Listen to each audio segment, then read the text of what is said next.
Shalom, queridos.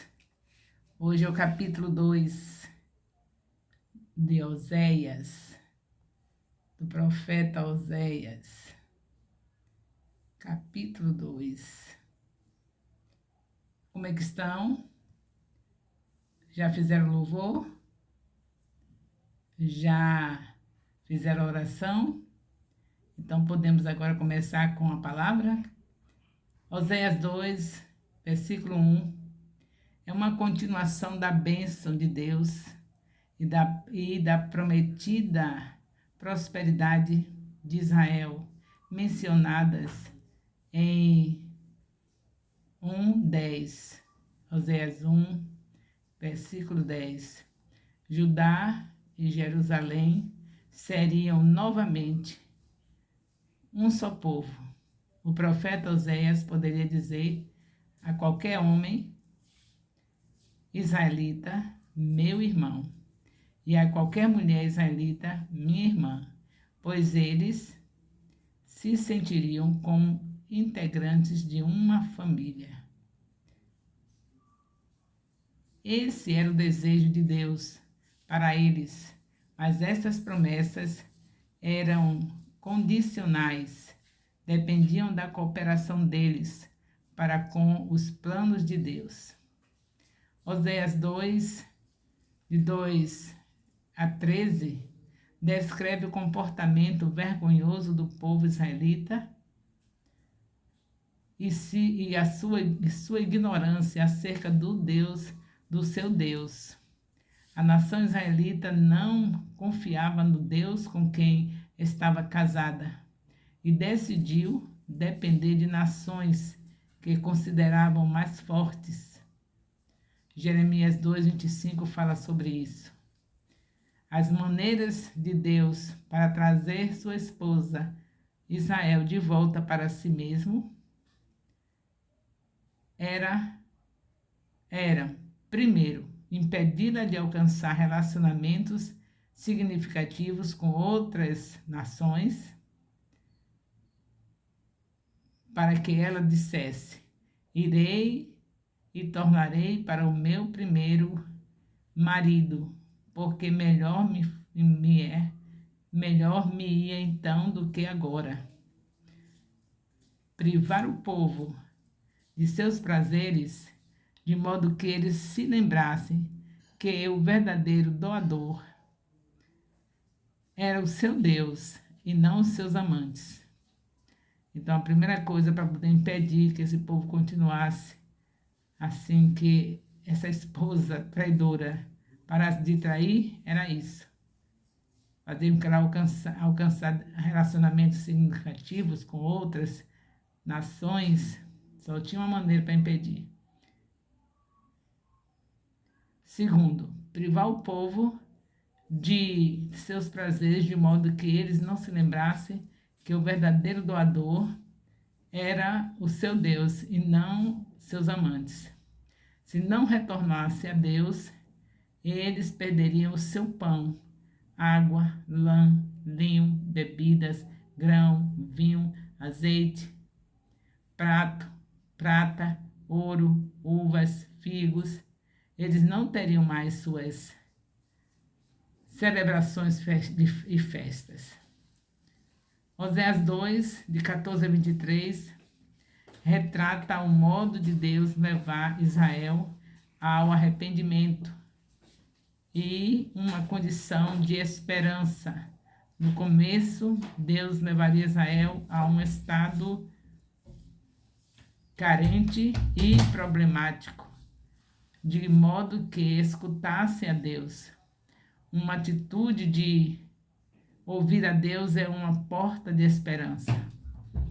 O forte desejo de Deus para restaurar a condição espiritual e o bom relacionamento, ele é demonstrado pelo uso de palavras tais como: vou atraí-la, falarei ao meu povo, falarei ao seu coração, falarei com carinho, que também tem sentido de sedução. Deus queria trazer Israel de volta à mesma condição e estado de espírito que tinham quando saíram do Egito, cantando de alegria. Até o tempo do Oséias, Deus permitiu que Israel o chamasse pela palavra comum, Baal, que tinha o significado de mestre. Entretanto, Deus queria que Israel entendesse sua relação com ele como marido e mulher, em vez de uma relação mestre e servo.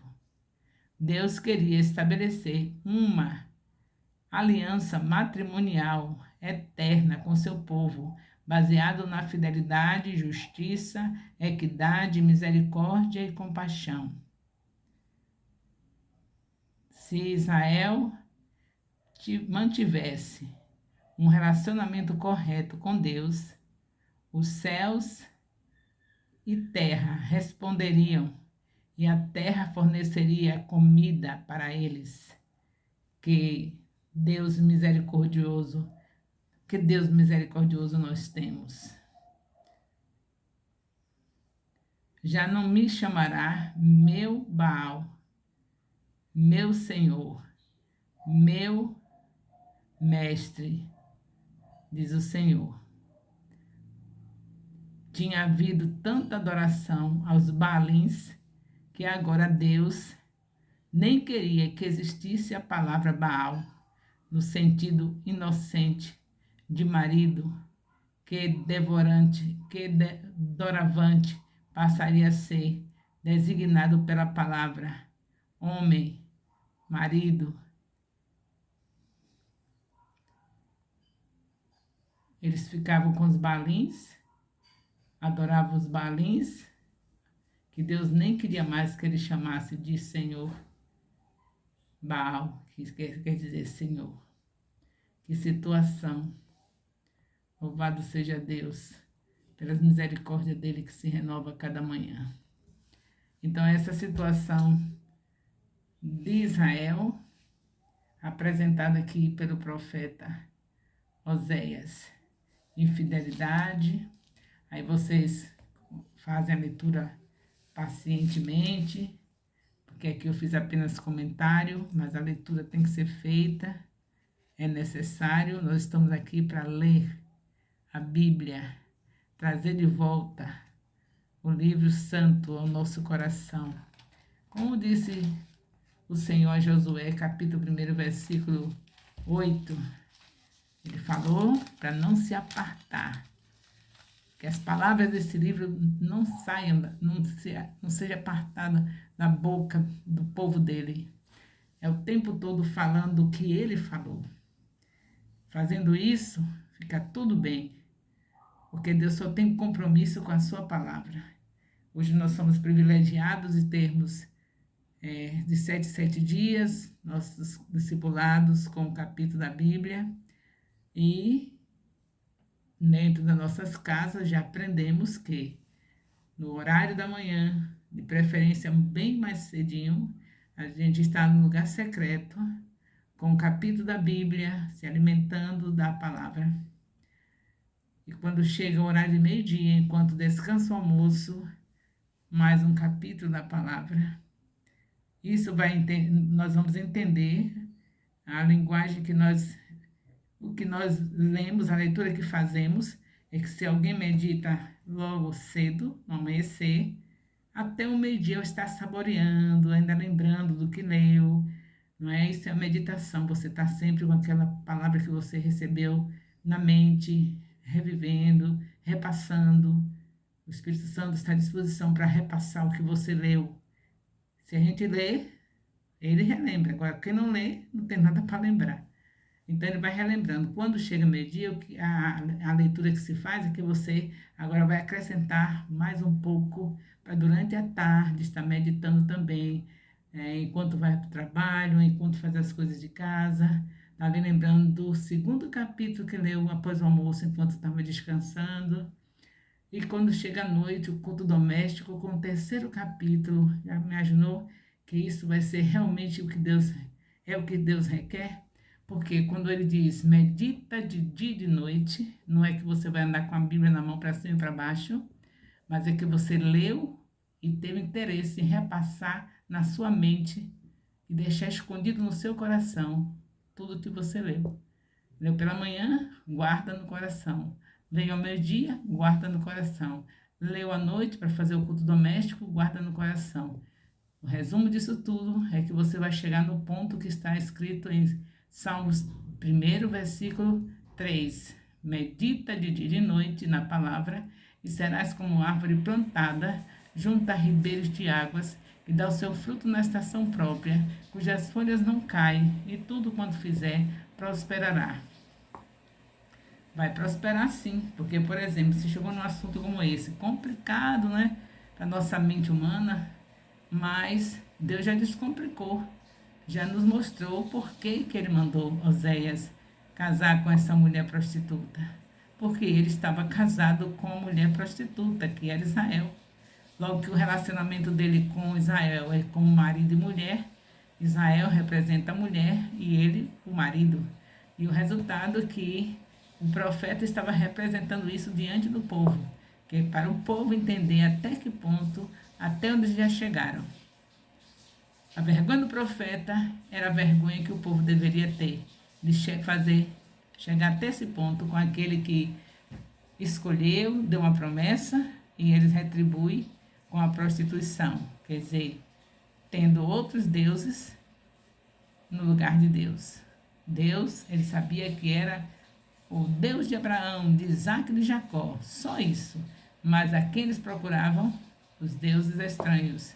Como eu já disse, por quê, não é? Porque os 400 anos lá no Egito, que eles escolheram a servir, porque nós sabemos que eles escolheram, que eles podiam dizer não, nem que morresse, mas não está idolatrando nenhum Deus, mas eles escolheram servir. Era obrigado, mas eles podiam dizer não, morria, mas não fazia, porque o verdadeiro servo de Deus faz como Daniel, como os demais aqui. Pode me jogar na cova de leão, pode me jogar no fogo, onde for, mas eu não vou fazer isso, eu não vou me ajoelhar diante de uma imagem. Os que nós vimos aqui fazer isso, Deus abençoou, livrou. Mas eles não tiveram essa confiança. E aí passaram 400 anos com a mente cheia de porcaria, porque cada culto àqueles deuses era verdadeira festa de moralidade. E agora chega um ponto desse que Deus teve que pegar o profeta e fazer a ilustração da situação deles com Deus. E eu fiz analogia em relação a essa situação que vocês viram, né? Então, graças a Deus que nós já estamos entendendo. E se alguém não entender, por favor, a nossa casa está à disposição para vocês virem. Não fiquem conversando de lá, de cá e da colar, com um e com o outro, dizendo que não foi bem entendido, que não foi bem interpretado. Nós sabemos que Jesus Cristo ensinou na própria palavra que quando o irmão fizer alguma coisa que não foi legal, você vem a ele. Então, se eu não ensinei legal, não foi bom, vocês vêm a mim. Eu sou a supervisora geral do discipulado do Ministério Apostólico Internacional de Jerusalém. Pela graça de Deus, também sou a vice-presidente desse ministério, ao lado do apóstolo Elias, que é o presidente. Nós estamos disponíveis para receber nossas ovelhas, as ovelhas do Senhor Jesus que está nas nossas mãos, para esclarecer qualquer assunto que for da Bíblia. Porque só o que nos interessa é isso, meditar na palavra de dia e de noite, porque se eu não tenho alimento para dar, como é que eu vou ganhar, consolidar, discipular e enviar? Eu tenho que ter um alimento. O alimento é a palavra. O primeiro alimento é dizer à pessoa que ela precisa conhecer que Jesus é o caminho, a verdade e a vida, e ninguém vai ao Pai senão por ele. Aí a pessoa é convencida pelo Espírito Santo, recebe a Jesus, e agora tem que ter alimento para ela, que é o bebê, os primeiros dias de nascido. Tenho que estar falando, consolidando para elas direitinho com os estudos. Depois continuo com o mesmo processo que estou tendo com vocês, que é capítulo 1 de Gênesis até chegar em Apocalipse, sendo que é um assunto por semana. O amor de Deus, nosso Pai, a graça salvadora do nosso Senhor Jesus Cristo, a comunhão do Espírito Santo, seja com o povo, com todos os discipuladores e todos os discípulos do Ministério Apostólico Internacional Filho de Jerusalém, desde agora e para sempre. Amém.